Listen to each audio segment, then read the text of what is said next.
आज हम प्रकाश के विवर्तन के बारे में डिस्कस करेंगे। जो प्रकाश का विवर्तन है मुख्यतः दो तरह से इसको वर्गीकृत किया गया है। पहला है फ्रेनेल वर्क, दूसरा फ्राउनहोफर वर्क। इस जो अभी वाले लेक्चर है इसके अंदर हम फ्रेनेल वर्क के बारे में पढ़ेंगे और फ्रेनेल वर्क के और फ्राउनहोफर वर्क में क्या क्या अंतर होता है। ये फ्रेनेल वर्क जब कंप्लीट हो जाएगा और फ्राउनहोफर वर्क जब हम स्टार्ट करेंगे तब हम ये डिस्कस करेंगे। सबसे पहले हम ये देखते हैं कि विवर्तन होता क्या है। ये एक साधारण अनुभव की बात है कि कहीं से कोई व्हीकल अगर आ रहा है दूर से, वो व्हीकल हमें दिखाई नहीं देता लेकिन उसकी आवाज़ हम तक आ जाती है। वो कैसे आती है? हम कहते हैं कि वो जो प्रकाश ध्वनि तरंगें हैं वो मुड़ के और हमारे तक पहुंच रही हैं, किसी भी बाधा के किनारे से मुड़ जाती है और हमारे तक पहुंच रही है। जबकि प्रकाश का विवर्तन जो है वो आसानी से हम नहीं देख सकते। तो ध्वनि की तरंगें बिना किसी बाधा के किनारे पे मुड़ जाती है और बाधा पर तरंगों की मुड़ने की जो घटना है उसको हम विवर्तन कहते हैं। ध्वनि तरंगों के मुड़ने की क्रिया को जितनी सरलता से अनुभव करते हैं उतनी सरलता से हम प्रकाश विवर्तन को अनुभव नहीं कर पाते। इसका कारण है कि प्रकाश तरंग अत्यधिक कम तरंग लंबाई का होने के कारण उसमें विवर्तन भी कम होता है। परंतु यदि बाधा का आकार तरंग लंबाई की कोटि का हो तो प्रकाश विवर्तन भी देखा जा सकता है। तो और in other words we can say कि अपारदर्शी अवरोधों के तीक्ष्ण किनारों पर प्रकाश के मुड़ने एवं वस्तु की ज्यामितीय छाया में प्रकाश के अतिक्रमण को प्रकाश का विवर्तन कहते हैं। और हम क्या कह सकते हैं? Bending of light beam round the corners of a obstacle is known as diffraction and the size of obstacle must be of the order of wavelength used. जो भी तरंग दैर्घ्य का हम प्रकाश काम में ले रहे हैं उसी तरंग दैर्घ्य की कोटि का हमें अवरोध चाहिए। इसके लिए फ्रेनेल ने कुछ हमें परिकल्पनाएं दी फ्रेनेल वर्क के लिए, तो उसको हम डिस्कस करते हैं। जैसा कि इसमें आप ऊपर देख रहे हैं ये डायग्राम बना हुआ है। इसमें हम कहते हैं कि ऐसे कोई बिंदु स्रोत है, ए भी एक छोटा द्वारक है तथा एक्स वाई एक पर्दा है। एस बिंदु से पर्दे पर लंब एसओ डाला हमने और बिंदु एस के कारण ए सी बी एक गोलीय तरंगाग्र है। पर्दे के किसी बिंदु पी पर प्रकाश की तीव्रता ज्ञात करने के लिए फ्रेनेल ने निम्न परिकल्पनाएं दी।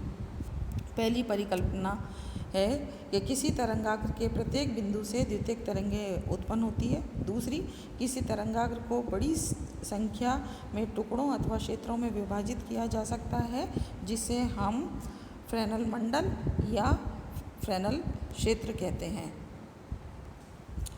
थर्ड जो है इसकी कंडीशन है, जैसा कि हम चित्र में देख रहे हैं यहाँ पे, कि किसी बिंदु P पर तरंगाग्र का परिणामी प्रभाव विभिन्न क्षेत्रों के निर्गत द्वितीयक तरंगाग्र संयुक्त प्रभाव पर निर्भर करता है। सबके रिजल्टेंट जो वैल्यू होगी उसके अकॉर्डिंगली ये वेरी करेगा। चौथा, किसी बिंदु पर विशेष का प्रभाव क्षेत्र से उस बिंदु की दूरी पर निर्भर करता है, जो इसके अंदर हमने बताई है CO। ये डिस्टेंस जितना ज़्यादा कम होगा उस पर डिपेंड करेगा कि P पॉइंट हमारा किस तरह का होगा। पांचवा पॉइंट है हमारा, किसी बिंदु पर किसी क्षेत्र विशेष का प्रभाव के सापेक्ष बिंदु की तिर्यकता या इंक्लिनेशन पर भी निर्भर करता है। दैट मीन जो डायग्राम में हमने थीटा दिखाया उस पर भी निर्भर करेगा। थीटा का मान कम या ज़्यादा होगा उसके हिसाब से P पॉइंट पे तीव्रता वैल्यू जो है वो हमारी चेंज करेगी इसकी।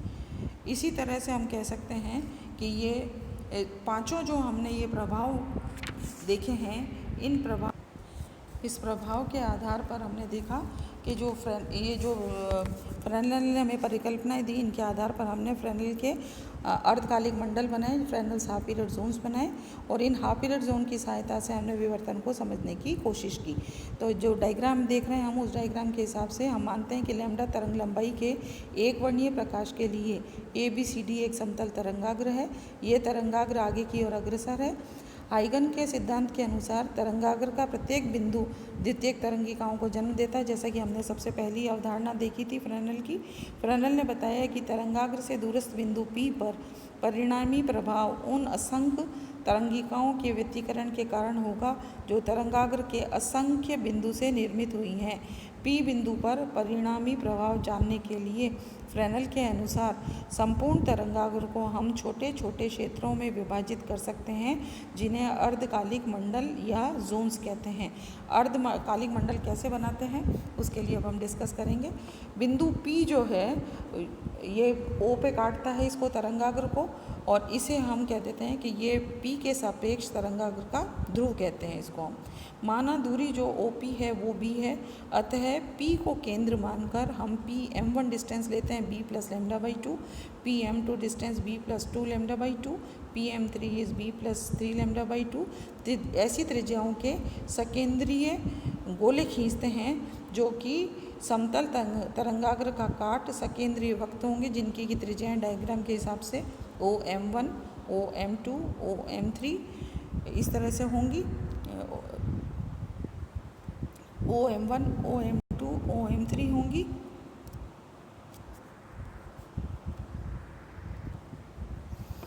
OM1, OM2, OM3 होंगी जब इनका केंद्र O होगा। प्रथम वृत्त का क्षेत्रफल जिसकी त्रिज्या OM1 होगी प्रथम अर्धकालिक मंडल कहलाता है। दूसरे वृत्त के क्षेत्रफल में से अगर हम फर्स्ट वाले को माइनस कर देंगे तो जो बीच में वलयाकार पट्टी बनती है उसे द्वितीय अर्धकालिक मंडल कहते हैं, और इसी तरह से n अर्धकालिक मंडल तक हम इसको समझा सकते हैं। इन मंडलों को अर्धकालिक मंडल इसलिए कहते हैं क्योंकि एक से दूसरे जोन के अंदर लैम्डा बाई 2 का पथांतर या पाई का कलांतर होता है।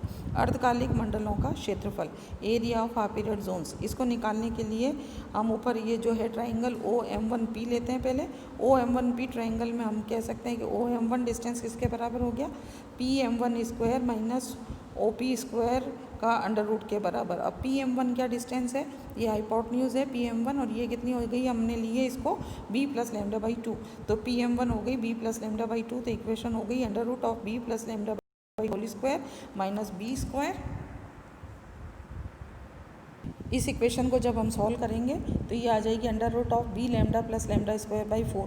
लैम्डा स्क्वायर बाई 4 बहुत ही छोटी राशि है, नगण्य होने के कारण उपेक्षणीय है, क्योंकि जो लैम्डा है वो एंगस्ट्रॉम में है, तो लैम्डा स्क्वायर और भी छोटी हो जाएगी। तो प्रथम मंडल की त्रिज्या हमारे पास कितनी आ गई, OM1 is equal to under root of B lambda.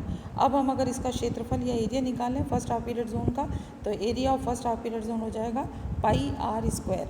तो R की वैल्यू अभी भी हमने कैलकुलेट की है, तो पाई इंटू OM1 स्क्वायर, और OM1 स्क्वायर है हमारे पास under root of B lambda.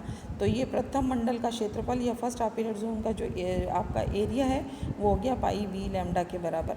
इसी तरह अब हम सेकेंड हाफ पीरियड जोन की निकालेंगे रेडियस, तो वो हो जाएगी OM2 इज इक्वल टू, हमें क्या करना है कि जो फर्स्ट वाले का एरिया है वो सेकेंड वाले के एरिया में से माइनस करना है हमें इसमें से। तो under root of B plus 2 lambda by 2 का whole square minus B square. जब इस इक्वेशन को सॉल्व करेंगे तो ये आ जाएगी हमारे पास under root of 2B lambda. तो हमारे पास सेकेंड जो हाफ पीरियड जोन है इसका रेडियस कितना है गया, under root of 2B lambda.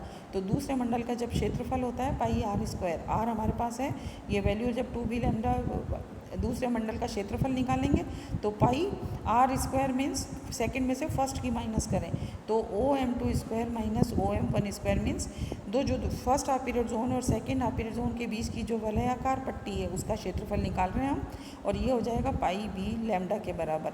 इसी तरह अगर हम nth हाफ पीरियड जोन का रेडियस निकालेंगे तो वो हो जाएगा under root of NB lambda, और अगर उसका क्षेत्रफल निकालेंगे तो वो क्षेत्रफल हो जाएगा पाई B लैम्डा के बराबर। तो हम ये देखते हैं कि ऊपर वाली जो इक्वेशंस हैं, इक्वेशन नंबर आपकी 2, 4 और 6, इनसे हम देखते हैं कि सभी अर्धकालिक मंडलों के जो क्षेत्रफल हैं वो बराबर होते हैं, और ये मंडल जो है ये इनके क्रम पे निर्भर नहीं करते हैं, सबका जो एरिया है वो सेम होता है, जबकि रेडियस हम देख रहे हैं कि radius is directly proportional to under root of n पे निर्भर करती है रेडियस इसकी।